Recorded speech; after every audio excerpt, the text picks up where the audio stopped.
Então vamos lá, meus irmãos, para o nosso último vídeo da disciplina Teologia Bíblica de Missões. Nós vamos dar um salto, né? Eu vou estar disponibilizando para vocês um material para que vocês possam ter conheçam um pouco melhor a atividade missionária do apóstolo Paulo. Também, né, através da leitura do, do livro de vocês, nosso livro-texto, O Caminho Missionário de Deus, vocês vão ter muitos detalhes disso, então, e isso vai ser muito importante para vocês, esse aprofundamento no aspecto da atuação daquele que é talvez o maior missionário da história do cristianismo. Então é muito importante que nós consideremos isso. Então nós vamos estar entrando aqui no nosso último vídeo. Nós vamos estar falando da missão da igreja na sociedade, que no nosso livro ele vai estar exatamente a partir da página 270 no PDF, que é uma nova edição. Quem conseguiu comprar o livro na sua versão antiga, que a capa ainda chama de Missão Integral, uma teologia bíblica, essa missão da igreja da sociedade, ele está a partir da página 221. Então a gente se despede da disciplina nesse vídeo agora, ok? Vamos então adiante.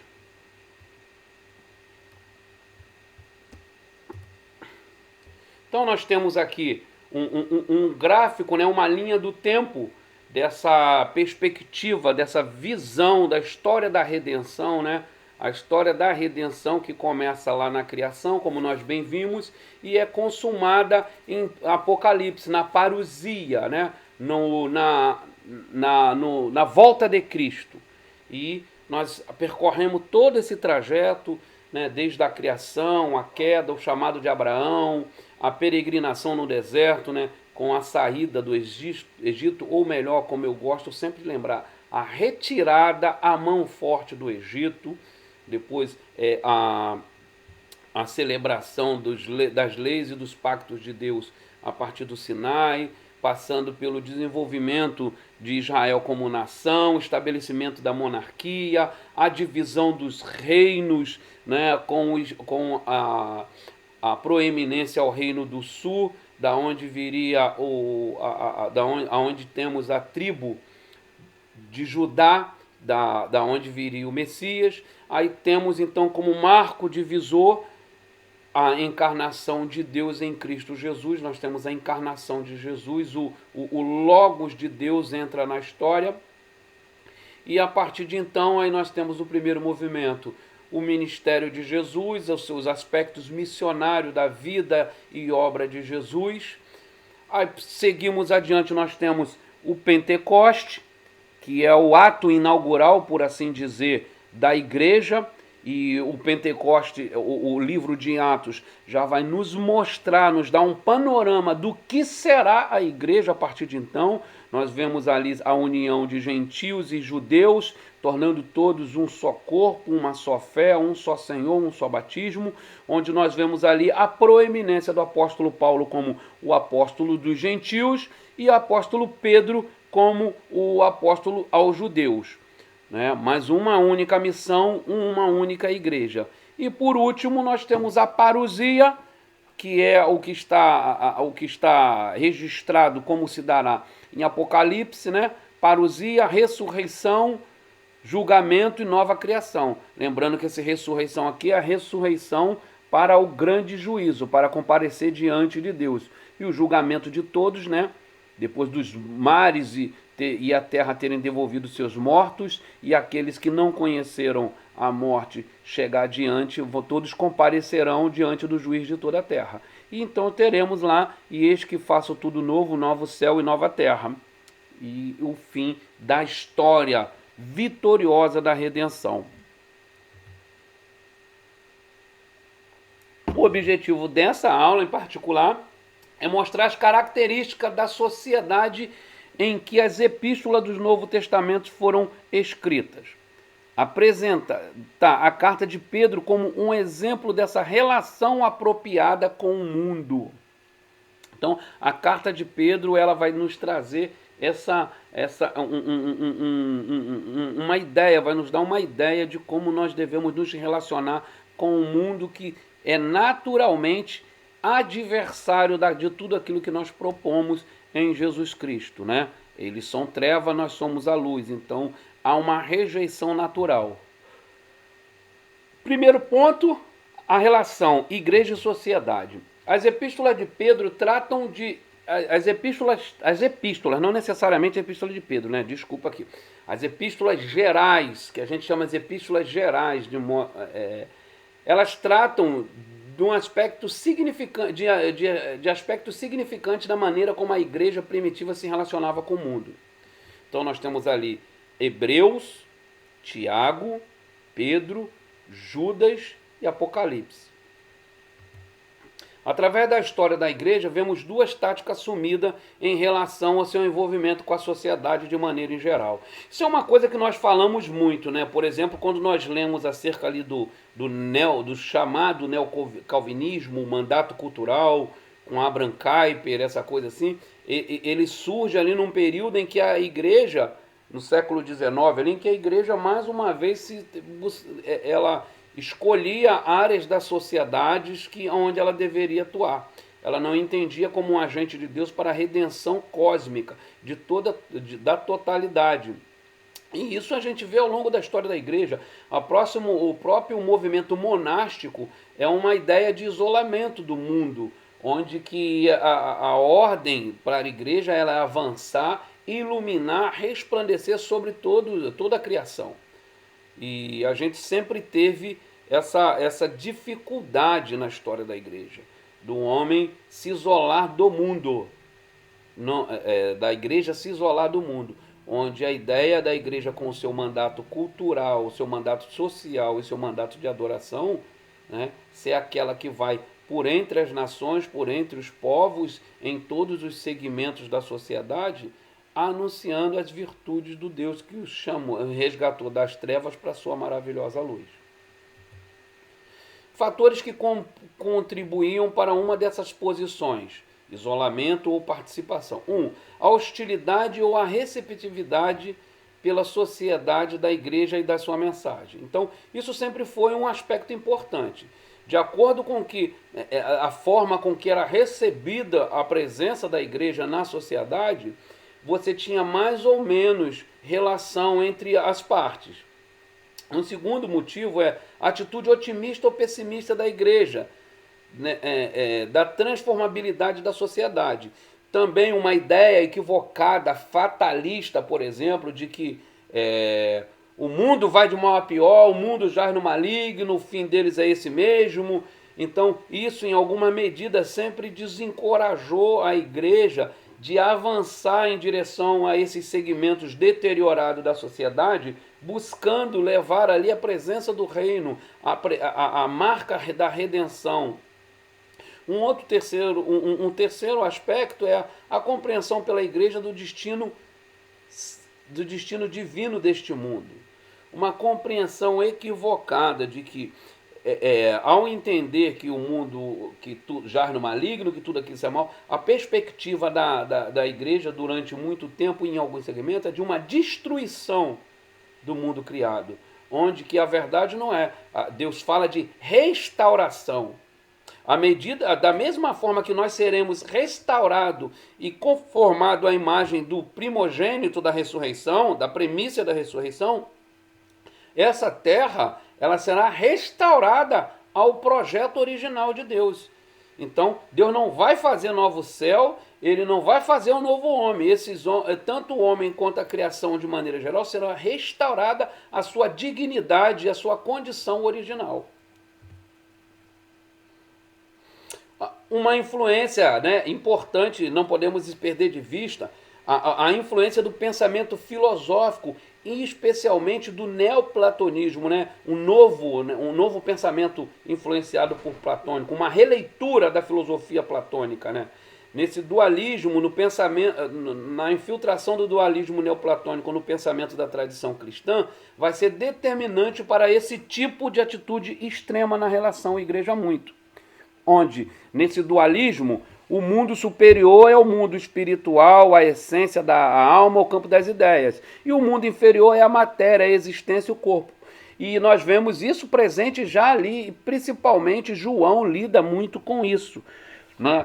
O Evangelho de João ele tem esse aspecto apologético, em alguma medida, de confrontar essa ideia de que tudo o que tem é mal, de que a matéria é má, e por isso um Deus bom, de maneira alguma, encarnaria no corpo, porque o corpo é inferior e Deus é superior.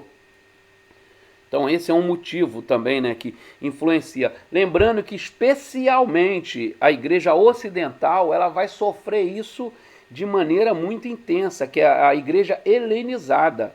Na parte oriental você tem isso um pouco menos, em menor escala. Mas na parte ocidental, a igreja do Ocidente, do qual nós fazemos parte, é muito forte essa influência do neoplatonismo. Ainda sobre essa influência neoplatônica, a matéria é má, corrupta, o corpo é o cárcere da alma. Não aceitavam que Cristo tinha encarnado, como eu já mencionei. Na Idade Média, Agostinho, o encontro com Deus é compreendido como uma ascese que não rejeita o corpo, contudo procura subordiná-lo à alma inteligente. Né? Nós temos isso daí um pouco presente no pensamento de Agostinho.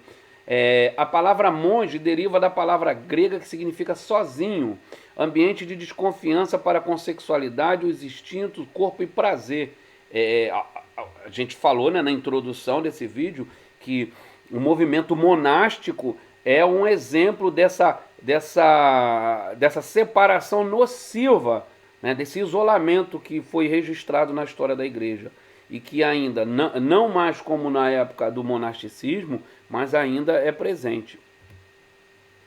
A infiltração ainda uma influência do pensamento neoplatônico, da influência neoplatônica, nós temos aqui a tradição cristã, a infiltração do dualismo neoplatônico no pensamento da tradição cristã, onde superior, sagrado e Deus e o secular. Isso é muito presente no dia a dia da igreja, né? A separação entre o sagrado e o secular. Não, porque eu na minha vida secular é uma coisa, a minha vida cristã é outra. Não existe duas vidas. Ou você é espiritual ou você é carnal. Não tem um período da sua vida você é carnal e está desenvolvendo sua atividade secular. No outro momento, você é o homem litúrgico, aquele momento da igreja, o momento da oração em casa, da leitura bíblica, aí é o momento em que você é o sagrado. Não existe essa dicotomia. Ainda falando sobre a influência desse dualismo neoplatônico, Deus rege as coisas espirituais, fé, graça, missões, ética, o sagrado, a teologia, evangelismo, discipulado e devoção, disciplinas espirituais, guerra espiritual e o domingo como dia santo, dia sagrado. Já para o lado secular, natural, é o físico, o trabalho, a razão, o negócio, política. O secular é a ciência, a economia, a mídia de massa, as artes, o ministério físico, a justiça social e os dias da semana. Então você vê como essa divisão coloca quase que em posições antagônicas aquilo que deveria ser unido e redimido em uma coisa só, onde tudo convergeria para a glória, deveria convergir para a glória de Deus. Principalmente os livros de 1 Pedro e Apocalipse apresentam uma visão coerente na avaliação da vontade de Deus para com este mundo. Estes livros acrescentam uma perspectiva missionária significante para o testemunho neotestamentário, né? Mostrando que Deus está para a criação, não só para um aspecto da vida. Vamos pensar então primeiro na carta de Pedro e a sua relação com o mundo. A carta se dirige a uma comunidade dispersa na Ásia Menor, né? Então, aos judeus da dispersão. Parece que o autor escreve de Roma, por causa do estilo de vida e de seus valores cristãos, a igreja estava fora dos padrões da sociedade e eram insultados por isso. A gente vê essa marca, né, na epístola de Pedro, deles sendo perseguidos, né, deles sendo insultados, tem aqui as referências para a consulta, né, deles sendo insultados, deles sendo desafiados a se conformarem, serem tentados a se conformarem ao mundo presente.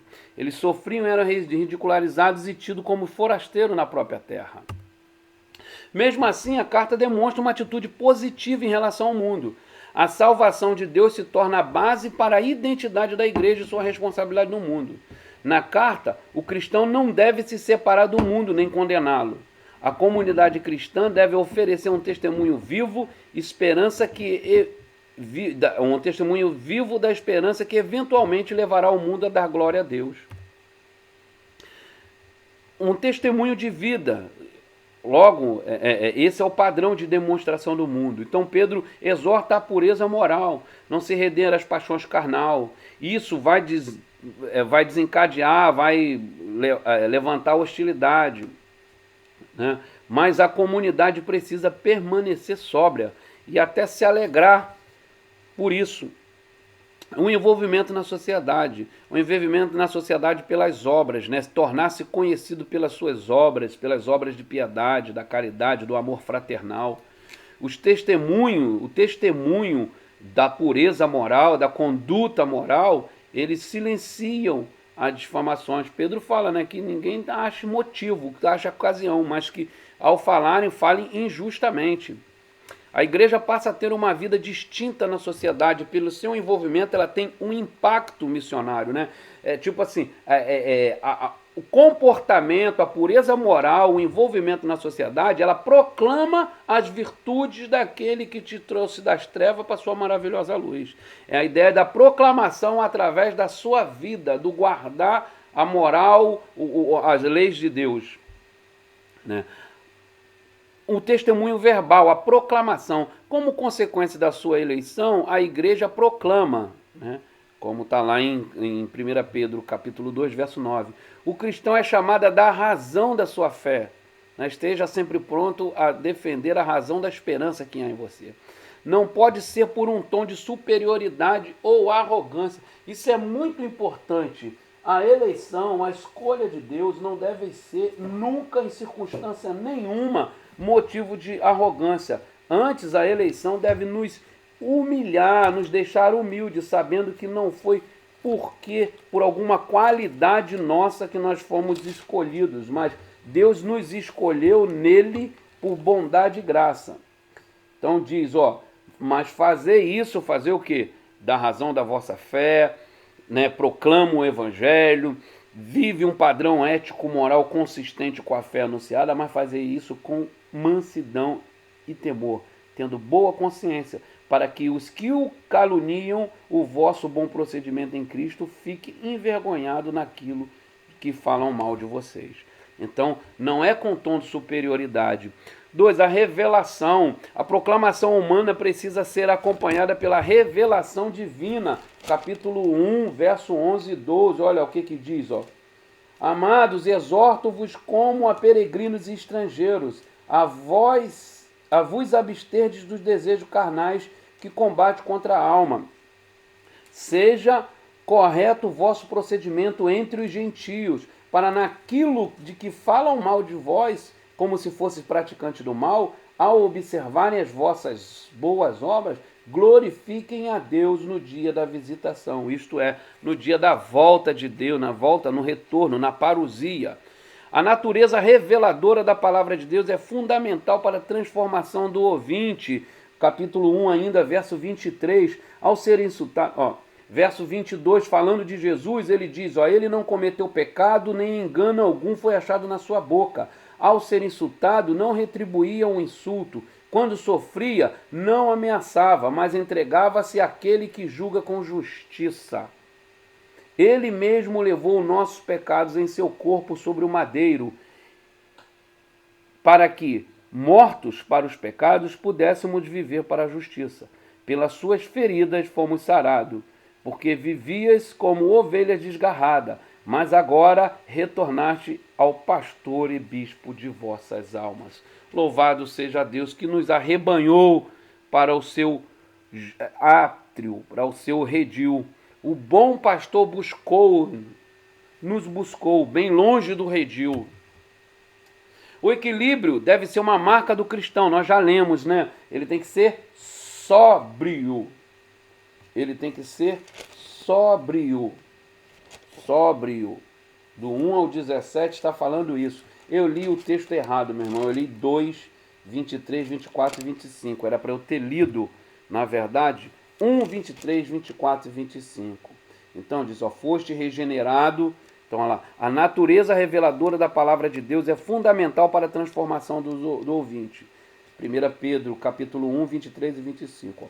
Foste regenerado não de semente perecível, mas imperecível pela palavra de Deus que vive e permanece. Porque toda pessoa é como a relva, e toda sua glória como a flor da relva. Seca-se a relva e cai a sua flor, mas a palavra do Senhor permanece para sempre. Essa é a palavra que vos foi evangelizada, ou vos foi pregada, ensinada. O equilíbrio, né, deve ser a marca, virtude, com mansidão e temor diante do Senhor. São apresentadas uma série de metáforas para ilustrar quem devemos ser. Bebês, devemos ser como bebês desejosos ardentemente do genuíno leite espiritual, uma exortação ao crescimento e a busca constante pelo alimento espiritual. Devemos ser como pedras vivas que edificada sobre o firme fundamento, Cristo Jesus, crescemos para a glória daquele que nos chamou das trevas para a maravilhosa luz. Uma exortação à união ativa, à fé operosa. Né? Devemos ser aí como sacerdotes do Altíssimo. Né? A figura usada é que nós somos nação santa, raça eleita, propriedade adquirida. Eu gosto muito desse texto aí do 1 Pedro, do 1 Pedro capítulo 1, que diz, né, capítulo 2, verso 5, que diz: vós também, como pedra viva, sois edificado como casa espiritual para ser de sacerdócio santo, a fim de ofereceres sacrifícios espirituais aceitáveis a Deus por meio de Jesus Cristo. E no verso 9, mas vós sois geração eleita, sacerdócio real, nação santa, povo de propriedade exclusiva de Deus, para que anuncieis as grandezas daquele que vos chamou das trevas para a sua maravilhosa luz. Antigamente não eram povo, mas agora sois povo de Deus. Não tinhas recebido misericórdia, mas agora recebeste misericórdia. Então, proclamação, anunciar as virtudes, a grandeza, a bondade daquele que nos chamou das trevas para a maravilhosa luz. Né? Somos estrangeiros. Né? Exorto-vos como peregrinos e estrangeiros, diz o verso 11. Né? Nesse mundo, não devemos ter os nossos tesouros aqui, não ajuntar tesouro na terra onde a traça e a ferrugem pode comer. A nossa pátria é a pátria celestial. Né? Devemos ser servos humildes, né? Seja correto o nosso procedimento entre os gentios, para que naquilo que falem mal de nós, como se praticantes fôssemos do mal, ao observarem nossas boas obras, glorifiquem a Deus. Né? Temos que honrar a todo, amar os irmãos, temer a Deus e honrar o rei. Né? Aqui essa figura do rei tem a ver com o governante, com aquele que governa, aquele que comanda. Né? Devemos buscar a paz com todos. Seguindo o equilíbrio que o cristão deve ter. Né? Fica bem ilustrado entre no capítulo 2, ali do 1 ao 17. Né? Chamados a crescer, chamados à comunhão. Né? A figura do bebê, chamado a crescer, da pedra viva, a comunhão, como pedras bem ajustadas, um edifício que cresce bem ajustado, como sacerdote, chamado à adoração, povo de Deus, chamados ao trabalho, estrangeiro chamada santidade, não contaminar, mas iluminar, né? Não ser contaminado, mas contaminar de uma maneira a santificar o nome do Senhor. Essa é a oração do Pai, né? Santificado seja o vosso nome. Chamados à cidadania, né? Então, esse é o aspecto, honrar a todos, amar os irmãos, temer a Deus e honrar o rei, obediente às autoridades constituídas. Isso é muito importante, né? Desde que as suas leis não vá de maneira contrária aos princípios estabelecidos pela palavra de Deus.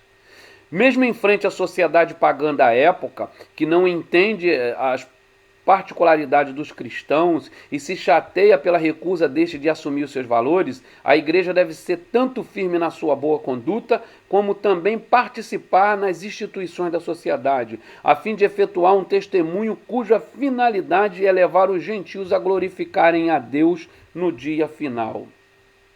O testemunho é principal e fundamentalmente uma demonstração de vida vivida de acordo com as virtudes de Deus. Assim, essa é uma das formas de anunciar as virtudes desse Deus.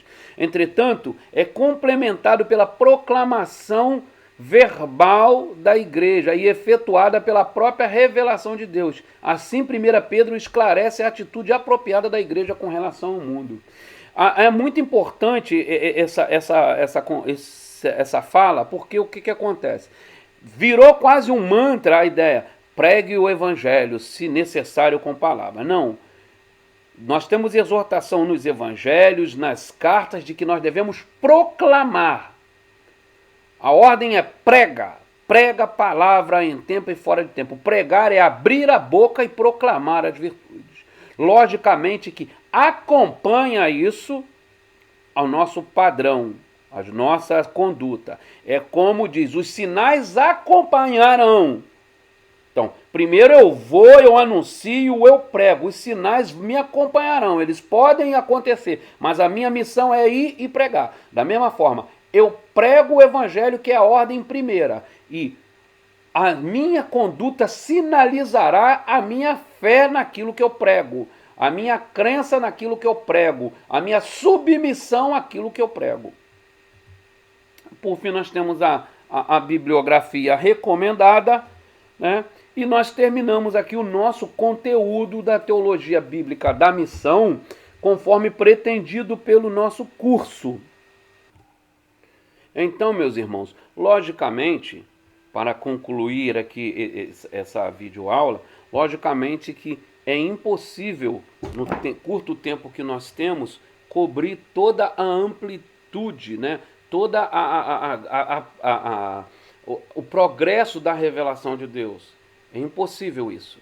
Todavia, a proposta da nossa disciplina é dar ao aluno, dar aos irmãos, uma percepção do que a Bíblia apresenta como a missão da igreja, o que a Bíblia apresenta como base bíblica da missão, com o papel das escrituras como aquela que impulsiona a missão da igreja. Eu costumo dizer que de maneira alguma haverá um legítimo engajamento missionário se não houver uma compreensão escriturística do papel missionário, individual e comunitário. Individual, né, de cada um, de cada crente, cada escolhido, cada salvo pelo Senhor Jesus é um missionário. E comunitário é o papel da igreja como uma comunidade dos salvos. Então é muito importante a gente exortar, buscar compreender, se aprofundar mais no entendimento da missão da igreja, da missão de Deus, segundo as Escrituras. Então, nós passamos como atividade a leitura do capítulo 1 e 2 do livro A Missão do Povo de Deus, e passamos como atividade a leitura do livro O Caminho Missionário de Deus. Muito importante que nós façamos essas leituras e como vocês perceberam ao longo da nossa matéria, ao longo dos nossos encontros, que há muito material complementar a ser buscado. Precisamos disso, precisamos entender que o seminário que estamos fazendo, seja ele o básico ou seja ele a graduação, né, teologia com ênfase em missiologia, ela é um começo de uma pavimentação, de uma sinalização de um caminho que devemos seguir. De maneira alguma, ele vai encerrar na sua grade, na sua ementa, na sua proposta de curso, todo o conteúdo de qualquer que seja a disciplina. Então, eu recomendo muitíssimo que vocês não deixem, né, de ler esse livro, ao qual vocês usaram, fizeram a declaração de leitura do capítulo 1 e 2. Leiam esse livro. Esse livro vai dar para vocês ele vai preencher, digamos assim, as lacunas que ficaram abertas dentro de tudo que a gente está falando. Leem detidamente o livro Caminho Missionário de Deus, o qual vocês já estão lendo como atividade obrigatória. A leitura desse aqui, como um todo, não é obrigatória, né? É só uma recomendação. Como eu recomendei também a igreja missional na Bíblia, né? Que nós assistimos uma palestra, a palestra A Missão de Israel, Luz para as Nações, e vamos estar assistindo após essa videoaula de hoje a missão no Novo Testamento. Então esse livro aqui do Michael Gorin também é importante para essa compreensão, para esses dois livros que eu estou falando agora no final, eles vão estar colocando vocês, digamos assim, ele é a argamassa e o rejunte do piso que foi colocado. A nossa disciplina de teologia bíblica da missão colocou o piso, mas a argamassa é a missão do povo de Deus. E o rejunte é a igreja missional. Tá bom, meus irmãos? Que Deus abençoe, que o coração de vocês ferva pela missão de Deus. E regozije-se por ser convidado por Deus a ser participante dessa nobre missão. E eu termino esse vídeo trazendo para vocês mais uma vez esse livro, Alegre-se os Povos, do John Piper. Vou fazer uma leitura rápida aqui de um trecho que eu gosto muito e já compartilhei com vocês, mas para finalizar esse vídeo. Abre aspas para as palavras de John Piper. As missões não são o alvo fundamental da igreja. A adoração é. As missões existem porque não há adoração.